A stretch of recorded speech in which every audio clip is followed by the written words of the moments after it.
13 March কুমিরটির অবস্থান সুন্দরবনের Harbaria. 27 March বুধবার সকালে পিরোজপুরের মঠবাড়িয়ার তুষখালী নদী হয়ে বরিশালে ঘোরাফেরা করতে দেখা যায় তাকে, এবং সবশেষ 12 এপ্রিল রাতে বাগেরহাটের শৈলদা গ্রামের মৎস্যঘেরে তাকে খুঁজে পায় এলাকাবাসী। এক মাসেই সে পাড়ি জমায় 150 কিলোমিটার।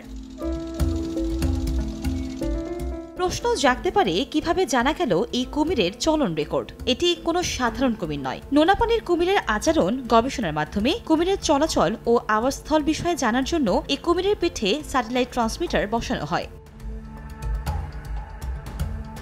গত 13 মার্চ সুন্দরবনের গহীনে তাকে অবমুক্ত করা হলে 150 কিলোমিটার পথ ঘুরে বাগেরহাটের শৈলদা গ্রামের হাসান শেখের মৎস্যঘের থেকে উদ্ধার হয়। মৎস্যঘেরে পাহারা দেওয়ার সময় হঠাৎ কুমিরের চলাফেরা দেখে স্থানীয়রা তার সন্ধান পায়। পরে কুমিরটির পিঠে স্যাটেলাইট ট্রান্সমিটার বসানো দেখে বন বিভাগের কাছে হস্তান্তর করে এলাকাবাসী। কুমিরটা তো এসে নদীর থেকে ওইখানে গেছিল, যার পরে আমরা সংবাদ পাই। সংবাদ পাওয়ার পরে যাইয়ে ওইখানে জাল দিয়ে করা হয়।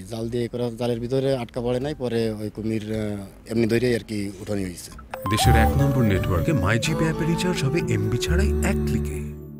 এই কুমিরটাকে আজকে আমরা এখানে আমাদের বন্যপ্রাণী সংরক্ষণ বিভাগ খুলনা উদ্ধার করে বন্যপ্রাণী রেস্কিউ সেন্টারে তাদের রাখে সেবা শুশ্রূষা করে সুস্থ করে আজকে এই চাঁদপাই রেঞ্জে নিয়ে আসছেন ওনারা গাড়িতে ওনাদের, এবং আমাদের সহযোগিতা এবং ওনাদের তত্ত্বাবধানে আমাদের এই চাঁদপাই রেঞ্জের চড়াপুটিয়া বনটহল ফাঁড়ির আন্ডারে যে কোনো একটি খালে অবমুক্ত করা হবে, এবং এইটা পরবর্তীতে কি অবস্থায় আছে যেহেতু ক্যামেরা ট্র্যাপিং এর মাধ্যমে জানা যাবে।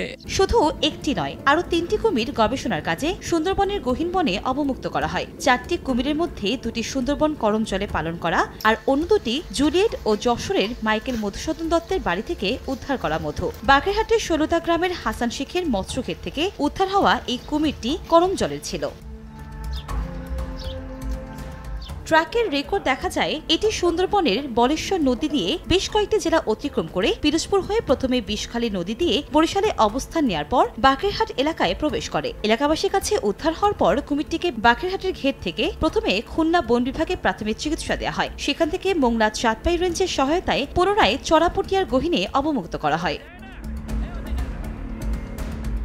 অবমুক্ত করা 4টির মধ্যে বাকি 3টি কুমিরের অবস্থান এখনও সুন্দরবনে রয়েছে। সময় সংবাদ, মোংলা।